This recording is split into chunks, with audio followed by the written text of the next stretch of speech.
বিসমিল্লাহির রহমানির রহিম। প্রিয় দর্শক, আজকে টমেটো দেখাচ্ছি। দেখুন, এই যে এটা কি মহারাজা! হাই সুবহানাল্লাহ!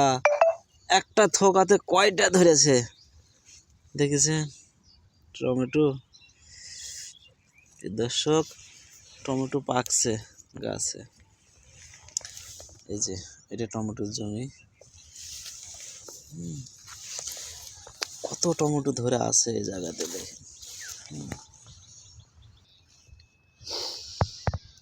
প্রিয় দর্শক, এই টমেটো জাত দেখে আবার টমেটো লাগাইছে। এই যে দেখুন, এই যে টমেটোর চারা, এই যে আবার টমেটোর চারা লাগাইছে। এই যে জমি আর একটা করতেছে, তো কৃষক লাভবান হচ্ছে আল্লাহর রহমত। এই যে আবার টমেটোর চারা লাগাইছে, দেখুন কত সুন্দর। এটা পুরাটাই টমেটোর জমি। আবার বেগুন লাগাইছে এ পাশে। এই যে বেগুন একটা খাওয়া শেষ করছে, পেয়ারা একটা লাগাইছে। বেগুন চাষ, টমেটো লাগাইছে চারা। টমেটো গুলা আসলে খুবই সুন্দর হয়েছে।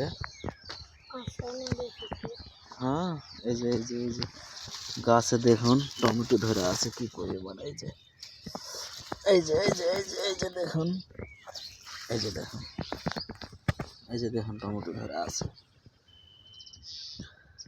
এই যে টমেটো ধরে আছে। এই যে এই যে দেখুন, টমেটোর জাতটা খুবই ভালো, মহারাজা। এই যে দেখুন টমেটো ধরে আছে। দর্শক, টমেটোটা খুবই সুন্দর হয়েছে। টমেটো, এই যে চারিপাশে টমেটো ধরে আছে।